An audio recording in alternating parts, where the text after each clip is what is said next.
Siemanko, witam Was w kolejnym odcinku z Egiptu. Pokażę Wam pokój, jaki można też dostać w hotelu, w którym się zatrzymaliśmy.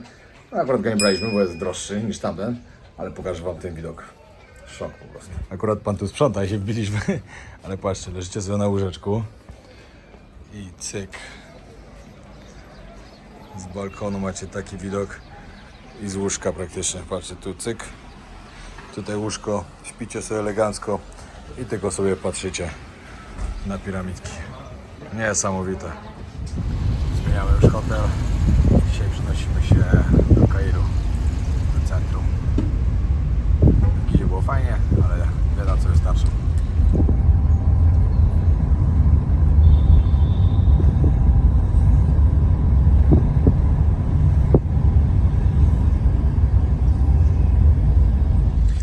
Dzisiaj mam zamiar odwiedzić jeszcze parę ciekawych miejsc, które zostały nam polecone. Ogólnie powiem Wam tak, jak zostajecie w Gizie, no to w Gizie tak poza piramidami za wiele nie ma. To nie ma co się oszukiwać. Jak chcecie coś bardziej pozwiedzać, zobaczyć trochę więcej lokalnego życia, wieczorem coś porobić i tak dalej, no to zdecydowanie do Kairu trzeba do centrum przyjechać. Kair to jest ogromne miasto, żebyście wiedzieli. Z Gizy, na przykład tam, gdzie byliśmy pod samymi piramidami, do tego Islamic Cairo, do tej dzielnicy, to wczoraj jechaliśmy 40 minut. No z 30, no coś koło 40 przybyliśmy. Także kawał drogi. No tak w ogóle to jedziemy teraz coś takiego osiedle, powiem, jest tak zaśmiecone. Nie wiem co oni mają w tych krajach, takie, że to po prostu śmieci leżą na ulicy i wywalone ludzie mają totalnie. I to nie tak, że jakieś pojedyncze papierki, no bo w Polsce i wszędzie w Europie to się zdarza oczywiście. No ale to nie są pojedyncze. No. Mam jeszcze w planach zrobić dzisiaj trening, oczywiście. Trzeba trenować po drodze. Tym bardziej, że dostałem telefon, że prawdopodobnie Mongolia się nie odbędzie, nie pojadę do Mongolii, tylko polecę do Brazylii. Realizować pewien ciekawy projekt. Także dzisiaj trochę będziemy świętować, znaczy świętować. I dobrym obiadkiem, ewentualnie może jakieś piwko. No bo jest to. Sukcesy trzeba świętować, pamiętajcie. No i przyjechaliśmy do naszego hotelu. Obraz otoczenia zdecydowanie się zmienił. No. I tak wyglądało. City Hotel, to nie jest City Hotel, to City Hostel miał być. Ciekawe, czy to jest to samo.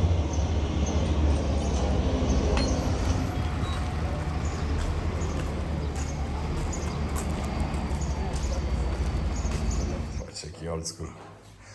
Naprawdę, no. Naprawdę nie byłem w takim hotelu. Zobaczcie, jak nasz pokój wygląda.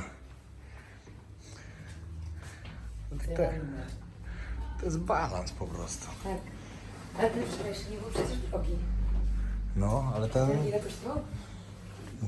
50 zł chyba. Tak za dwie osoby? No. Kurde. Nie ma źle. Nie, absolutnie. No co, zostawiam się, czy idziemy, nie? Tak. Zobaczmy, jaki widoczek z okna. Lepszy Nie niż myślę. poprzedniego. Balkon jest.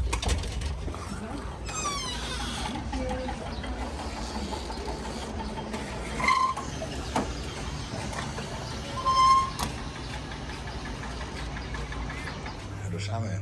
Thank you. Jak wygląda dzielnia, na której się zatrzymaliśmy teraz? Będziemy gdzieś połazić. W ogóle dzisiaj trafiliśmy na jakieś święto. Bardzo dużo rzeczy jest zamkniętych, dużo miejsc. Jakieś lokalne sklepy są otwarte, ale poza tym wszystko pozamykane. Ale to jest zupełnie inny klimat niż pod piramidami. Zdecydowanie. To można chodzić. Fajnie tam nocować, na przykład właśnie jedną nockę. No, jedną albo dwie maksymalnie. Tak, zobaczyć sobie, mieć fajny widoczek. Ale jednak fajnie też tutaj zobaczyć taki Kair. No, prawda? zdecydowanie.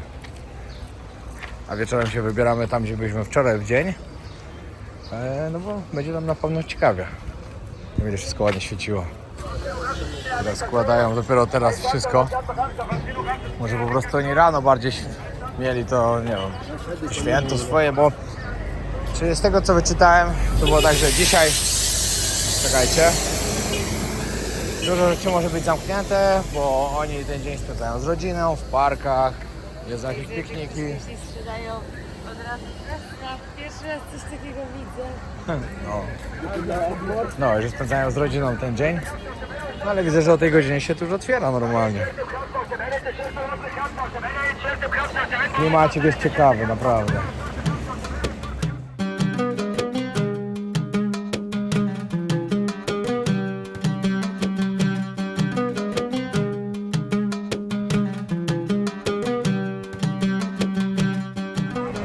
Ale to jest lokalne żyćko. Serio. Zupełnie inaczej wygląda niż w innych miejscach.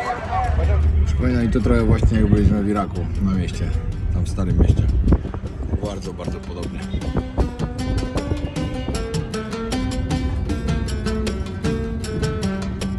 Gdzie teraz lecimy? Idziemy teraz na Stare Miasto Kairu. Znaczy ono jest bardzo duże, ale my konkretnie jedziemy na bazar Starego No Kairu. bo ty tam byłaś ostatnio, jak byłaś tutaj w Egipcie, tak? Byłam, no i bardzo mi się podobało. Tam są właśnie też takie wąskie uliczki, jakieś kościółki i tak dalej, więc no zobaczymy, co nam tym razem Kair pokaże. My w Uberze, tutaj koło nas drugi Uber przejeżdża. A w porównaniu z Tajlandią, tak jest.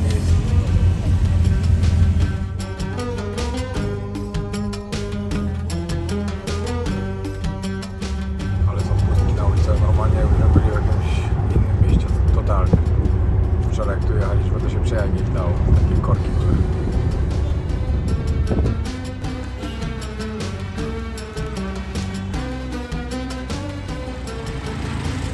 No, jesteśmy w środku. Tutaj jest kościół, chyba kościół. No nie, kościół bez krzyż. Tak, są krzyże. Kościół. O, pochodzimy. Poglądamy. Tutaj tymi uliczkami się bardzo fajnie chodzi, ale mówi, że tutaj akurat jak była wtedy w Kairze, to część wycieczki właśnie mieli tutaj i mówi, że to naprawdę świetne miejsce. Także w tych vlogach wam pokażę takie fajne miejsca, które możecie zobaczyć. I odwiedzić przede wszystkim. Są takie fajne dzielnice w tym Kairze.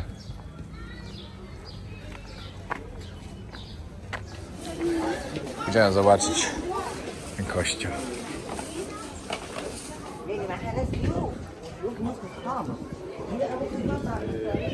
A, ta synagoga i... Dobra, idziemy tu do środka zobaczyć? Tak, ja tu wszędzie łazię. No. Pokazujemy wam buddyjskie świątynie, meczety. Kościoły też będziemy pokazywać. Czy myślicie muzułmański Kair, a dzisiaj będziecie mieli chrześcijański.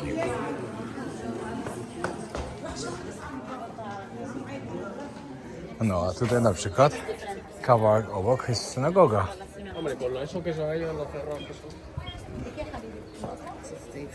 No totalnie. Każda religia tu jest. No do środka, w środku nie można było nagrywać, żeby pokazać, że byliśmy.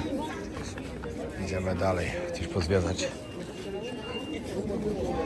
Skończyliśmy właśnie nasz obiadek i powiem wam, że to miejsce bardzo, bardzo trzeba polecić. Old Cairo Restaurant and Cafe.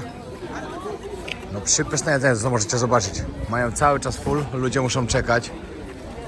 Mega dobre jedzenie było. Ile zapłaciliśmy za 2 obiady w sumie? 37 zł, a naprawdę No, było... a się najedliśmy naprawdę dosyta.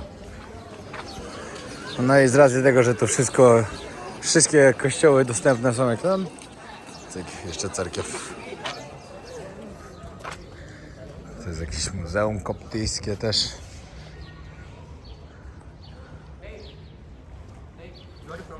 Poland. Polanda.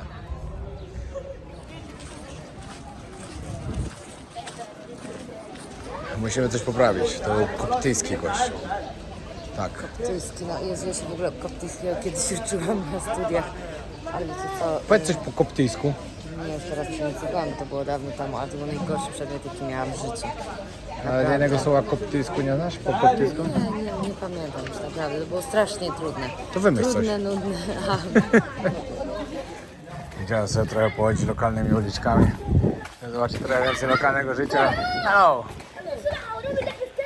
Chłopy w piłę grają bez butów.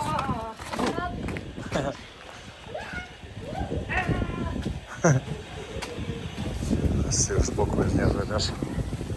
Niezły motor. O, do drogi. Wyszczymiona dobrą dzielnicę, naprawdę.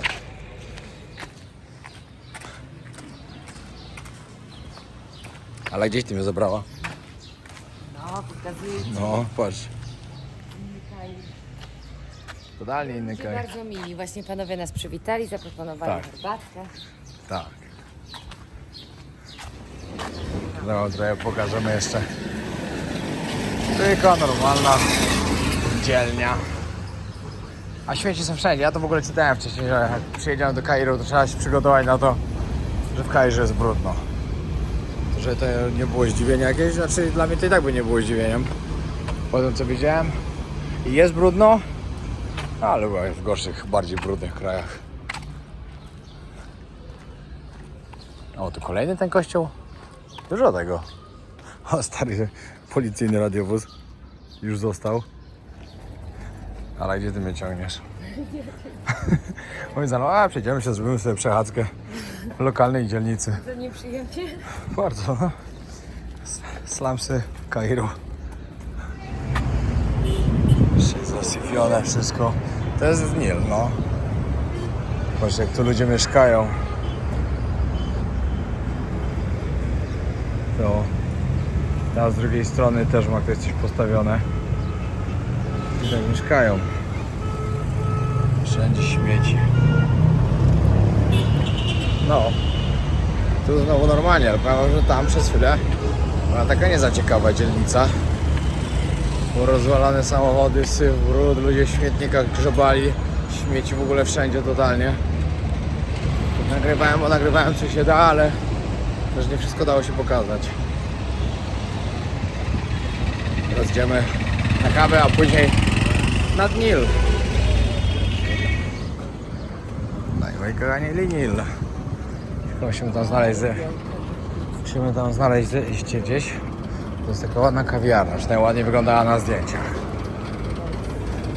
O, Volos? Volos. A, Italian. Mexican Cafe. Niezły mix. Libre up. Aha, to jest parę takich miejscówek po prostu. No, całkiem fajne miejsce.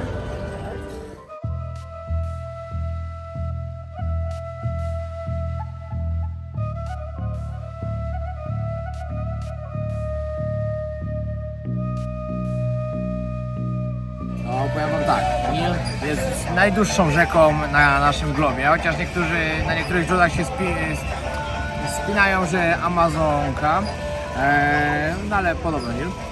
Pomyślcie, że Nil przepływa tak przez Egipt, Sudan Południowy, Ugandę, Tanzanię, Ruandę, Burundi, Etiopię.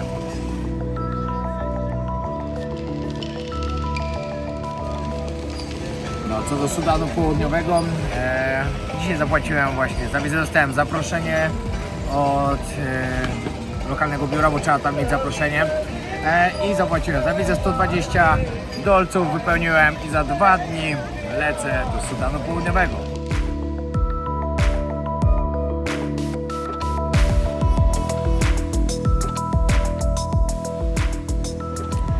Właśnie dostałem wizę. Powiem wam, że tak szybko wizę, no dobra, dostałem jakieś od razu, ale to też było bardzo szybko. Pisało, że do 72 godzin, a doszła praktycznie w godzinę. Także jest wiza do Sudanu. Właśnie kupiłem bilet i za 2 dni będę w Sudanie Południowym. Szykują się naprawdę ciekawe odcinki z tego kraju. A najlepsze jest to, że wracam o 2:30 w nocy tutaj i o 10 rano już wylatuję do Jemenu. Także parę najbliższych kierunków będzie bardzo, bardzo ciekawych. No i zakończenie tego super projektu w Rio de Janeiro. Coś cudownego.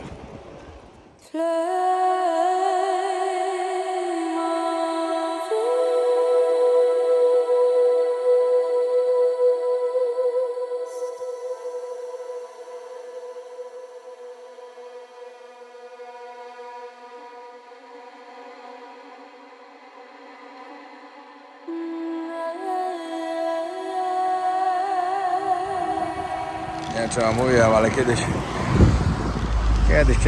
dawno temu, pierwszym razem byłem właśnie na rejsie po Nilu, ale wam mówiłem w poprzednim odcinku, nie będę powtarzał. Ale powiem wam, że to naprawdę była fajna sprawa. Dobra, idziemy się, na środek ulicy. Pomarańczków. Idziemy się przejść do miejsca, gdzie byliśmy wczoraj, tam do Islamic Cairo. Chcemy zobaczyć, jak tam wygląda wieczorem. Chcemy się napić. Nie wiem w sumie. Zaraz sprawdzimy. Chcemy tam zjeść sobie kolację, napić się czegoś. Ale tutaj to wam powiem, że tutaj coś się dzieje dużo. To jest naprawdę local life.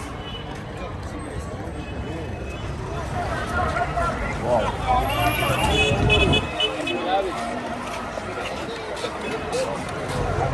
Młyn tu jest taki, że szok. Ale fajnie. Lubię takie klimaty. To nawet bardzo. Tutaj cały czas są nawyłowienia z takich głośników. Powiem wam, że cały dzień tutaj siedzieć i słuchać tego. Jak z każdej strony takie coś jest. Lekko by nie było.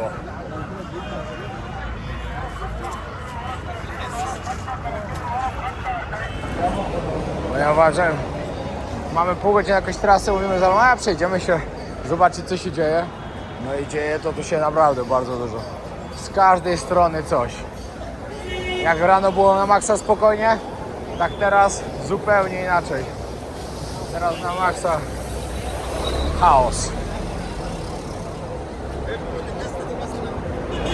Kair to jest totalnie miejsce, które mi się podoba. Tutaj się wychodzi na ulicę i cały czas się coś dzieje. Lubię takie miejsca, oczywiście nie do mieszkania, bo jednak do mieszkania to było wiadomo. Wyspa i spokój większy. Oczywiście nie za duży też, żeby nie było nudno, ale jak podróżuję, no to właśnie takie miejsca idealne są dla mnie. Oczywiście nie zawsze, czasem, bo ja też lubię po prostu naturę, piękne widoki i tak dalej, ale jak już jadę do miasta, no to lubię takie coś. Właśnie wygląda lokalny transport tutaj, takimi małymi busikami jeżdżą. Ciekawe to jest. Jak ktoś przypadkiem nie pomyślał, że nie, ilość miejsc jest ograniczona. Nie. Ile wejdzie, tyle wejdzie, a jak to nie wejdzie, to jeszcze się upcha. Jeden będzie wystawał czy dwóch, ale ważne, żeby się zmieścili i jak najwięcej osób było w środku.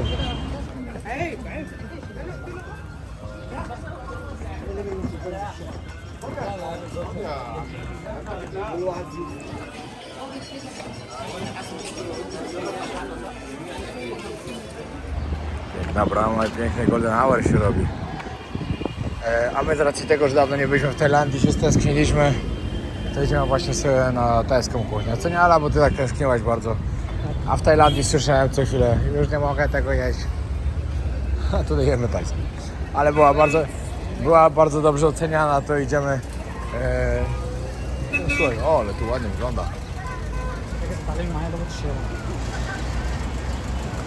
Przyszliśmy do tej restaurant. Powiem wam, że nie wygląda obiecująco. Także po prostu sobie odpuścimy. Ale trudno, dzisiaj tajskiego nie zjemy. Mogę się za bardzo zachłysnąć powietrzem, bo... Aha, ale nie śmierdziało wcale tak fest. Były gorsze miejsca. Wróciliśmy tutaj, gdzie byliśmy wcześniej na kawce, wróciliśmy tutaj na obiad, znaczy na kolację, bo bardzo ładnie wyglądało jedzenie wcześniej. Miejmy nadzieję, że będzie smaczne. Akurat piękny zachód nad Nilem. Fajny klimacik. Łódki pływają. Fajnie.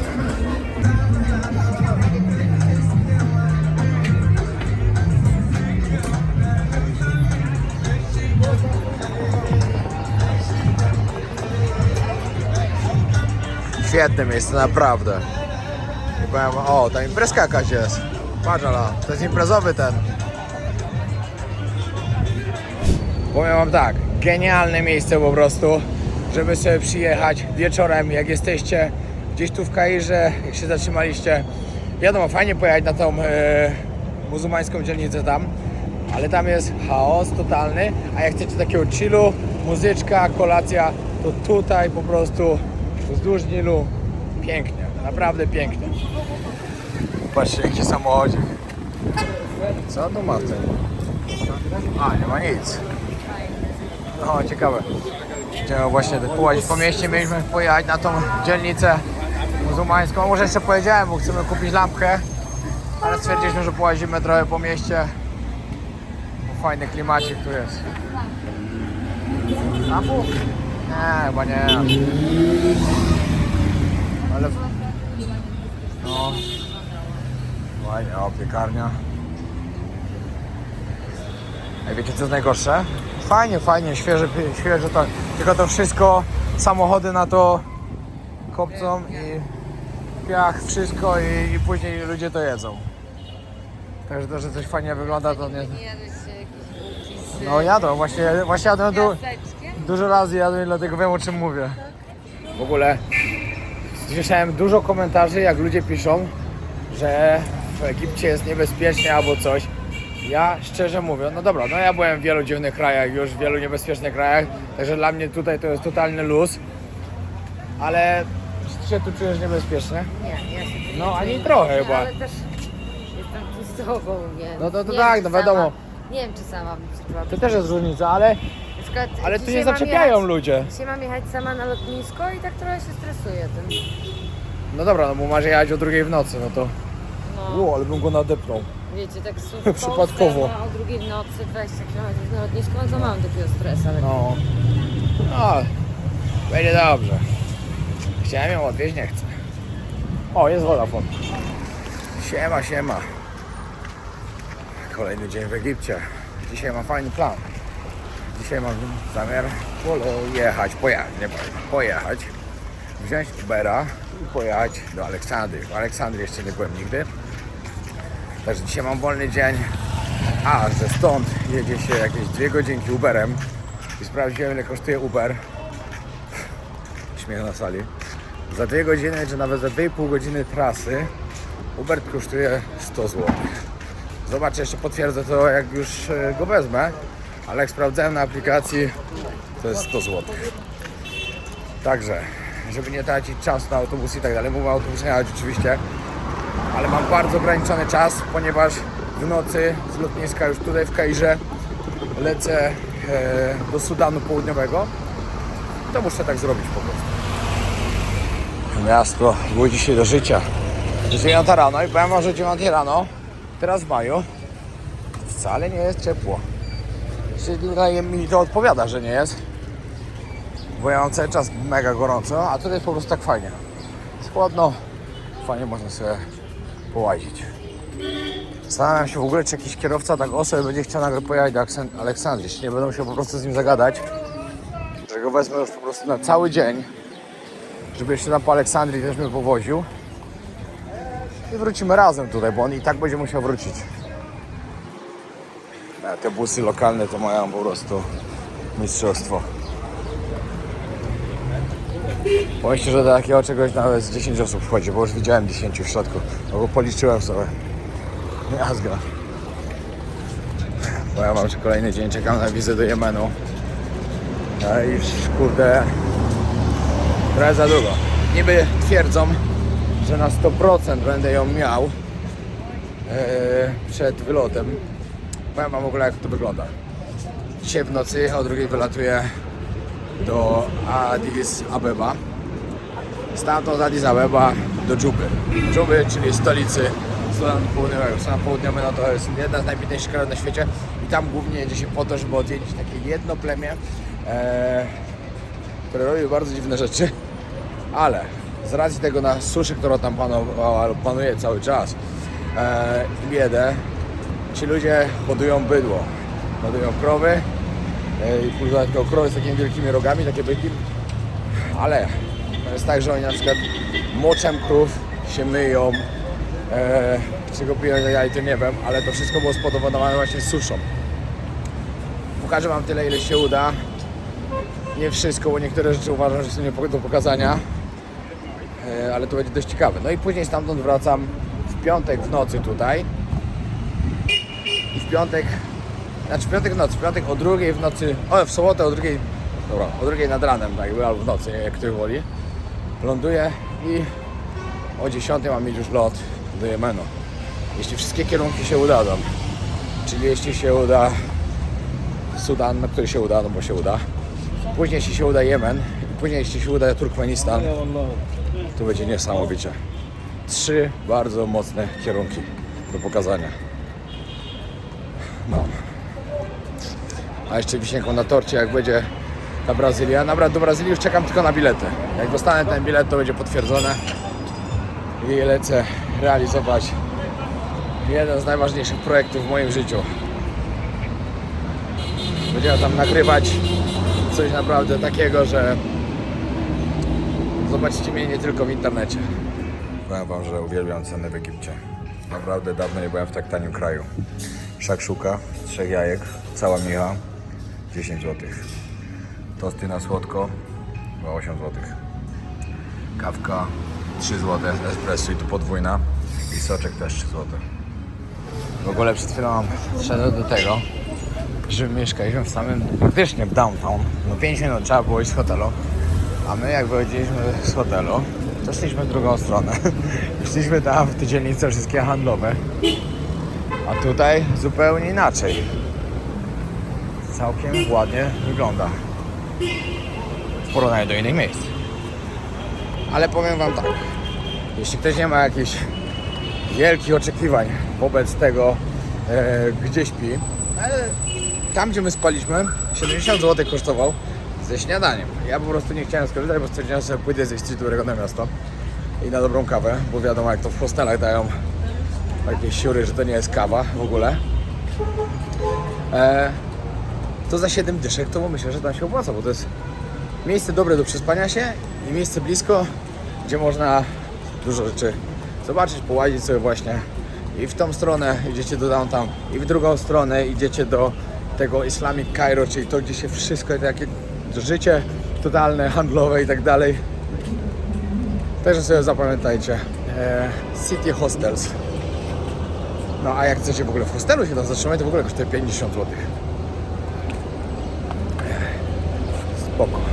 Jest chyba najtańsze, które w ogóle widziałem tutaj w okolicy i chyba jeden z takich właśnie w samym tym, bo tak to inne to już były trochę dalej. Eleganckie sklepy tutaj. Ale tromią wszędzie po prostu jak w Indiach. Jedynym minusem tego hotelu było to, że jak chcecie w nim spać, musicie mieć stopery. Bo bez stoperów nie usiedzieć. Normalnie jak jest taki dźwięk, taki hałas z ulicy, jakbyście spali na ulicy. Okna w ogóle nie są szczelne. Ale keps wielki.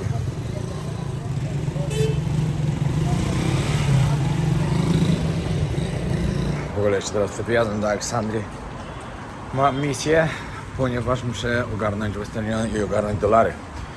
Potrzebuję i do Sudanu wziąć ze sobą gotówkę w dolarach. $1200 muszę zapłacić na miejscu. Plus później do Jemenu. Znowu potrzebuję prawie 2000. Czy tam będzie trochę taniej, ale tam jeszcze wiza jakieś tam. To muszę coś takiego mieć. A mam połowę. Także mam nadzieję, że będzie można to normalnie wysłać ze swojego konta do Westerna i to wypłacić. No. Wiecie, jest wiele krajów takich, w których nie można płacić kartą. Od razu jak się chce tam przyjechać i jest na przykład tak, że musi się wami zająć ktoś, to każdy tylko chce gotówkę. No a wiecie, parę tysięcy dolarów przysłuje na siebie gotówce? Różnie to jest. Ja się tam akurat nie boję, że mnie ktoś okradnie, no bo łatwo by nie miał. Łatwo bym się nie dał na pewno, ale zdarzają się takie sytuacje, na przykład Polo opowiadał. Jak jego znajomy był w Sudanie Południowym i on właśnie tam, nie wiem jakim cudem, mówię, bo z tego co ja wiem to się nie da, ale on niby dostał się na własną rękę przez granicę chyba z Kenią, chyba tak. I policja zatrzymała, powiedziała, że coś nagrywał czego nie powinien i zaczęła od niego wyłudzać pieniądze, jak nie to będzie, że go wsadzą do więzienia. Miał farta, bo udało mu się schować majtki i tak dalej, ale no nigdy nie wiadomo co się stanie. A z policją w innym kraju nie wygracie, pamiętajcie. Szczególnie w takim kraju. No patrzcie jakie tu ładnie uliczki są. Kurde, mam teraz problem z zalogowaniem się do swojego Ubera. Nie wiem dlaczego.